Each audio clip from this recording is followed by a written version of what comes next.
Hey guys, good morning, good afternoon, good evening, whichever applies to you. Welcome back. If you're new here, my name is Julia. I'm a contemporary singing specialist based in Australia, and today I am checking out some brand new Falling in Reverse, and I am so keen because if you saw my reactions to some of Ronnie's reimagined arrangements, you know I flippin' loved them.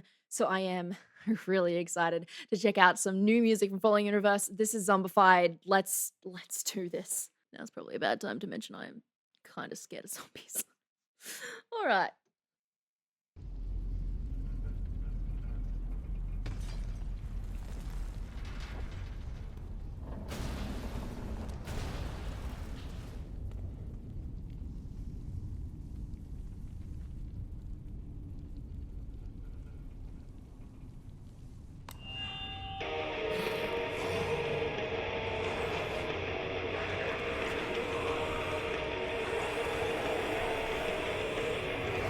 Zombified.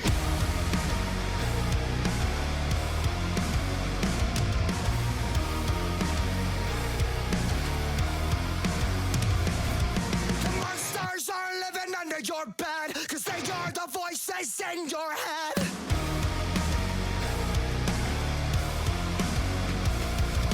Zombified by the lies they said, we become the walking dead. Cause everybody's like an edge. Oh no, they'll never let go.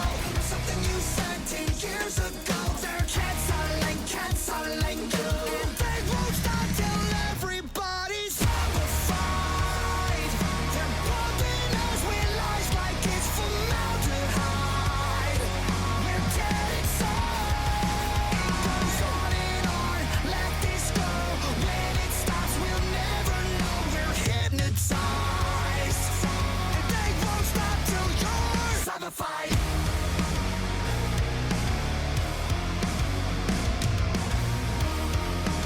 I feel like I spend a little bit of energy trying not to smile like a psycho whenever I react to Falling in Reverse, because typically the lyric is something that is like a little bit darker or maybe something you shouldn't be smiling at. And then there's just me being like, this is so good. Oh, it's because of just, I mean, you have the visual storytelling, you have the vocal storytelling, and you have the musical storytelling. Like, what is actually happening in those layers? Like the subtraction, playing with space, the songwriting is just every song Ronnie writes is like a banger. I don't know what he knows the formula. He knows the secret. And I think I'll start with the vocal storytelling because like the musical and the visual we can chat about that at the end. So vocally is in his first register and it is a pretty intense sound like as far as the amount of constriction and bite he's putting into his vocal setup. So when I'm talking about constriction, I mean that there are parts of the pharynx or the vocal tract that tighten, and if you tighten it in certain places, you can start to encourage different kinds of tones in your singing, but also you can start to encourage distortion. And there's something in Ronnie's singing in this song so far, which has that little bit of edge to it. And then every now and again, it sounds like it's almost going to go to distortion, but he's still, for the most part, keeping it pretty clean. There's just an intensity to it. So he's really playing with like different levels of intensity with a vocal that's already got a fair amount of energy to it. Like it's got this, there's almost like a condemning flavor to the vocal approach in this, and I mean if it suits the lyrics. I mean you want to tell your story well or not, you got to make sure your vocals and your lyrics make sense together, unless of course you're going for a slightly different artistic vibe. So acoustically, he's got these like brighter tones that are coming through, and then he's got this constriction, which adds like a little bit of grit distortion into that sound quality. Constriction happens above the vocal folds, so if you are hearing certain degrees of distortion, if it's coming from the vocal fold level too frequently, that can be like you might not make efficient sounds for very long with that kind of setup. That's all I'll say. But you can in fact achieve distortion with things moving above the vocal folds. So for example, if you're listening to like your false fold screamers, that's the first false folds that are vibrating and moving in the airflow. And then if you have something like your epiglottic fold, that can move as well, giving you like different growling properties. So if I was to make a vocal fold based distortion, something like vocal fry, that would sound like this. And if I was to make a distorted sound that was above the vocal folds, you could have something like your epiglottic fold starting to get in on the actions. So if I was to make like a low, flappy, monstery noise, if I was to go, you can hear this like noise in the sound. If I was to put that into like a singing setup, you can hear that like noise in there.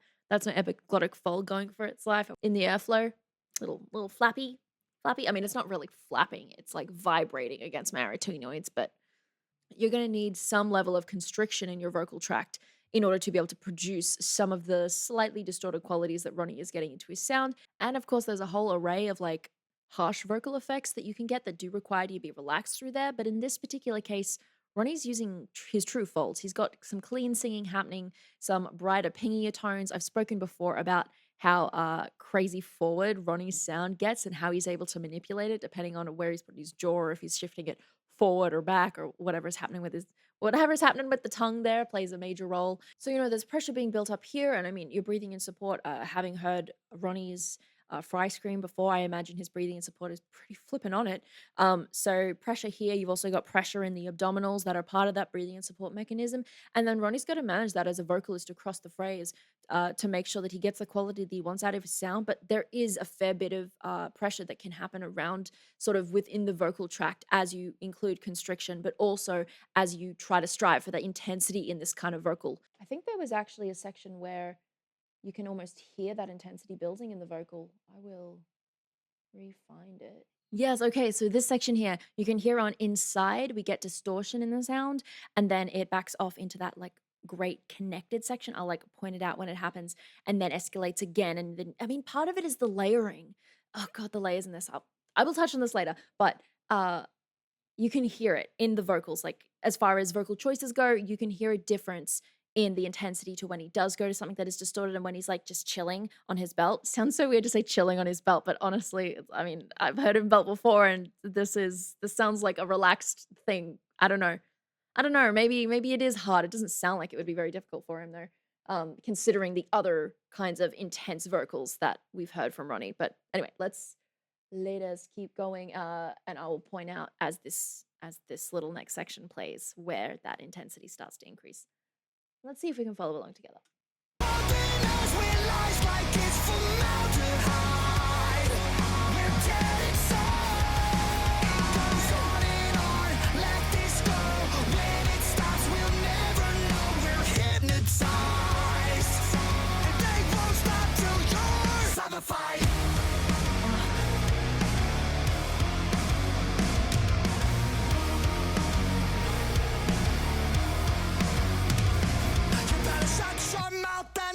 Your tongue, cause you don't wanna piss off anyone. That's the truth. Wait. It sounded like he just did a vocal slide. It was almost like a call. Actually, that would make sense considering it just said, do you hear that time to go? But let's look at that little slide there. Okay, so he's going up to that B flat there. Again, it just sounds really easy, but it's buried in those layers there. And I think that's maybe for the cinematic theme that's going on here, where you want it to sound like it's almost echoing out into things. It's like everywhere instead of like one particular spot in the sound. I don't know. Sound placement is funny, and if you do it well, you can really create like different sensory experiences. I'm sure that you guys have experienced that before yourselves. I mean, even just watching movies, but this is just another cinematic element that I think they pull off so effectively. Jesus. Anyway, so let's listen to that again. Shut your mouth and bite your tongue, cause you don't wanna piss off anyone. Yeah.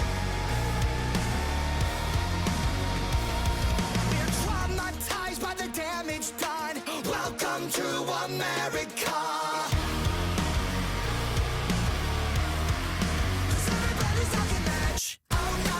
Never let go of something you said 10 years ago. They're canceling you, and they won't stop till everybody's zombified.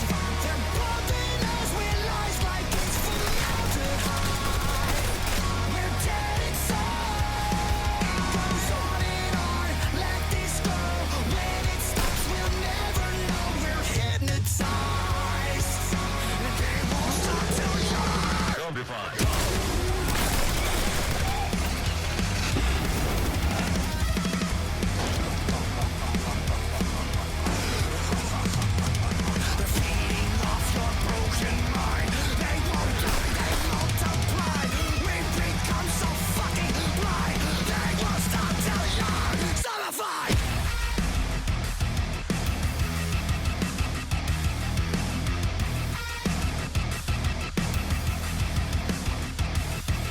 Okay.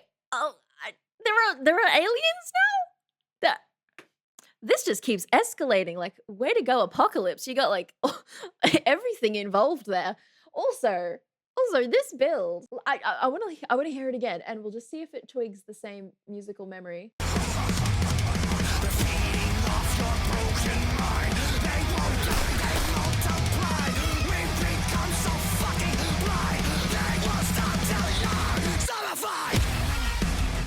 Yeah, it reminds me of, oh my god, what's it called?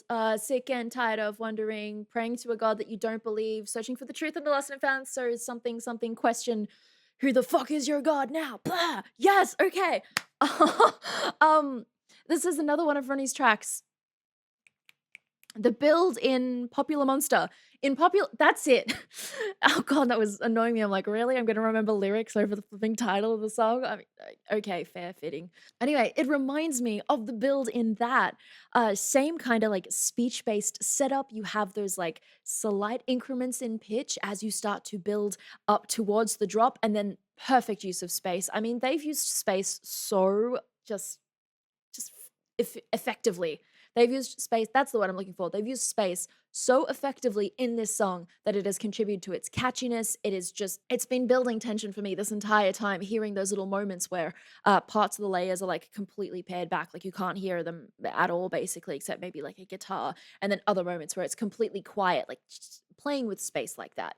I think sometimes when people are writing stuff, they forget just how powerful space can be for tension building, and they just use it so effectively in this song and in so many other songs. Actually, just as a general songwriting, uh, I guess, opinion comment, um, Ronnie just writes bangers.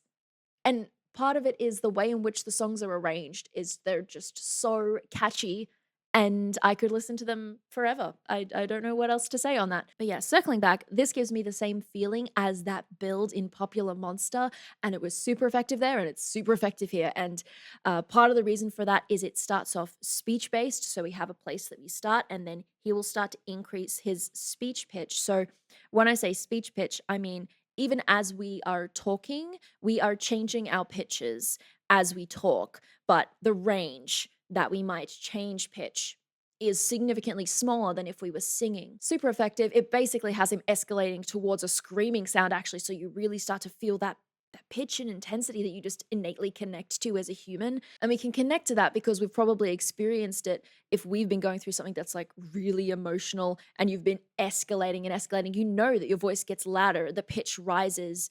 If you've ever listened to like people fighting or someone being really emotionally expressive, things escalate pitch, volume, and he just nails it and starts to include some of those other like gritty distortion type sounds in there. So we continue that building and intensity.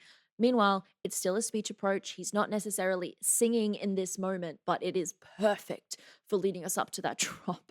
Gee whiz, that. I flipping love it. We're gonna keep going. And now we're being abducted. Cool. Well, the zombies are.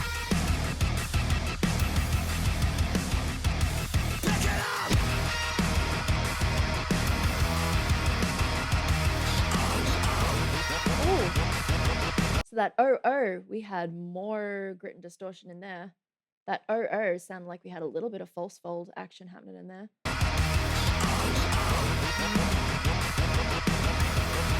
Could just be a constricted sound, actually. It almost sounds like there's still some true fold action happening in there, now that I've listened to it again. It almost sounds like if you were, like, going for, like a really short, sharp, like, dog growl bark thing, actually. So maybe there's a plethora of things that are flapping around in there, but it still sounds like there's could still be some true fold action, maybe. I don't know. Too short, sharp, my ears aren't up for it. Okay.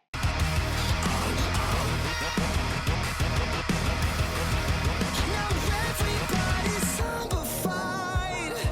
They're pumping us with lies like it's formaldehyde. They're dead inside. It goes on and on. Let this go. When it stops, we'll never know. We're hypnotized. Won't stop till you're. They won't stop till I'm. They won't stop till we're.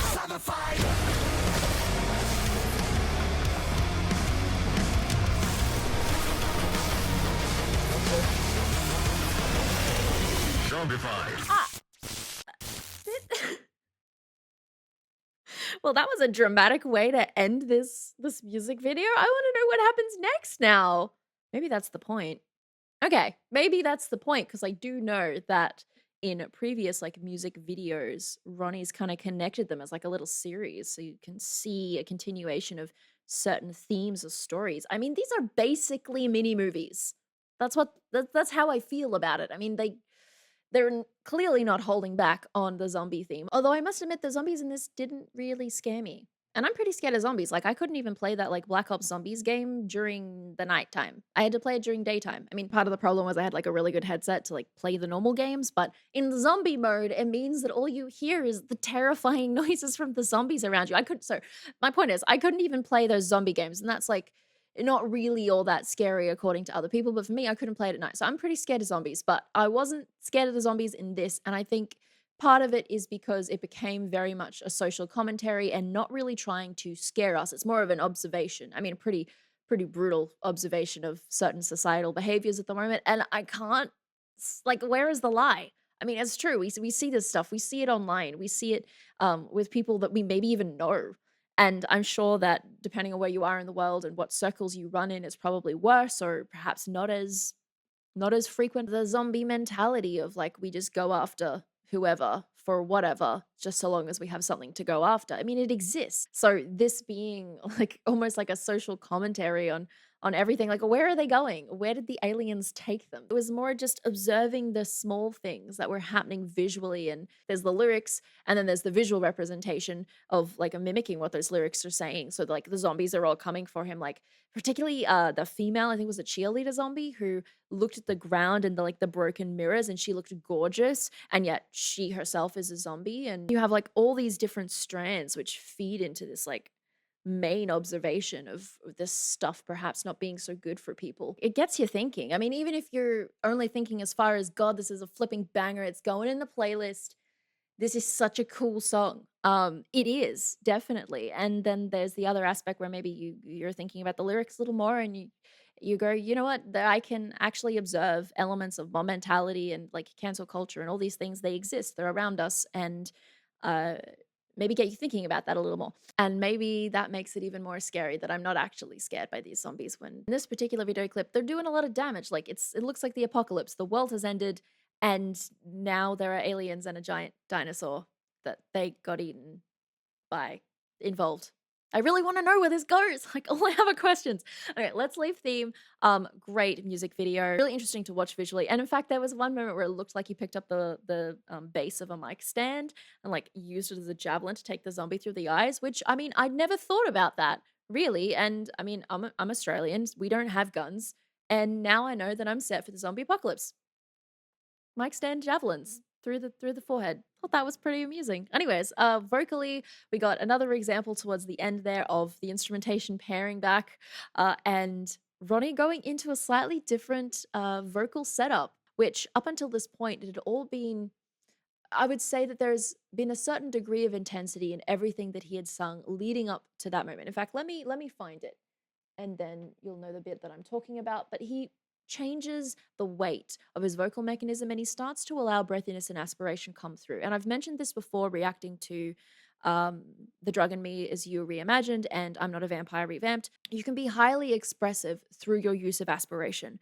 So I want us to go back and find this. Zombified. They're pumping us with lies like it's formaldehyde. Yeah, so we get different colors, we get a slightly different timbre to listen to, while in the background we have these like gradually building dynamics from the rest of the instrumentation. So here he's going from something that is more of a mix, a little bit lighter. He's not fully belting at the beginning there, or definitely not as intense as some of the belting he was doing earlier. And then he drops to an aspirated sound, and he's using this aspiration quite tastefully. It's not on every single word, it's just on a few. Everybody's zombified.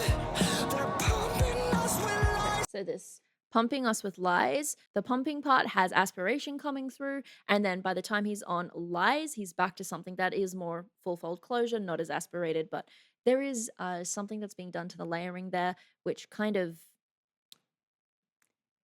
It almost hides just how full some of his sound is. The process, the original sound that maybe would have had to have been laid to get there. I hear something that is a little bit fuller, and then they've done whatever they wanted to do for the mixing. They're pumping us with lies like it's formaldehyde. So he is moving from a breathy sound to something with a little bit more closure, and then the formalder, he's back to bringing in a little bit more breathiness, and then goes to something much darker at the bottom. So in the beginning, if we have the pumping, we have this like breathy, this that's coming through the sound, pumping, and then bringing us back to full fold closure, pumping, sweet lies like yeah. And then our next line with the formaldehyde, have this like lower, deeper, darker sound that happens on hide. Formaldehyde, hide. I am chucking the root of my tongue back ever so slightly. It's as if I'm trying to cover up the sound just slightly so I get something deeper and darker in tone. But you can hear the differences in darkness. Formaldehyde, formaldehyde, formaldehyde. With the tongue right back. Up to you. So you can control the darkness. You can control your timbre quality with your tongue placement. In fact, your tongue is the most important part of your timbre control. Tongue for shape and color and stuff, and then jaw for formants, and then obviously resonating track shape is the king of all shapes, but your tongue and jaw play a role in what happens back there. It also drops my larynx just a tiny bit doing that, but you don't want to get too habitual with the tongue root because then that can become tongue root tension, and then you can't avoid this like frog in the mouth Kermit sound. So you have a shift not just in placement, not just in vocal fold closure, but also in color. So, you know, he's doing some pretty cool stuff there to be highly vocally expressive. Or at least it's cool to me. I like it. And then after looking at all of those things, and perhaps an important part is your lyrical intention. So you can have this mechanical setup for each of those things. You can make a breathy sound, you can make a full closed sound, you can make a darker sound, but if you don't have any intention, it doesn't matter how amazing what it is that you're doing, people are going to struggle to connect with it. It may come across as boring. And that's why, as much as I break down the technical things, that individual performer's intention for their lyric plays a part in how we perceive their performance, regardless of the technical things they're pulling off. So here, Ronnie, even though he's in the music video right now, it sounds and looks like something that you would believe he is truly feeling. He's putting intention into his lyric. And that's a huge component, not just of good singing, but also of performance. Anyway, crazy music video. Loved the vocal escalations that they had throughout. Social commentary, I mean, right now, it's pretty relevant. But yeah, vocally, arrangement wise, just the song is a banger. It's going on the playlist. Just like all the other Falling in Reverse songs, I just wound up like binge listening and then they just wind up in constant rotation. And that is where I'm going to leave that one today. I hope that you enjoyed this video. If you did, be sure to give it a like, click the subscribe button and the bell notification beside it for more just like this one. I hope you're staying safe. I hope you are staying healthy, and I will see you next time. Bye.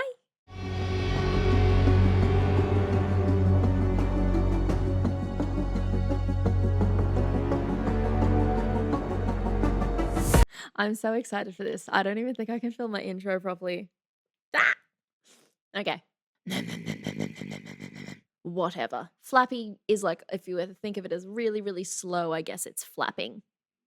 Someone got really mad at me once for saying flapping, and it's like, oh wait. I know it means vibrating, but flapping is easy to visualize sometimes, okay? This gives me the same fielding. And then you take that stuff and you put it all together with intention. Pumping sweet lies like it's formaldehyde. Whatever you want to put in that sound.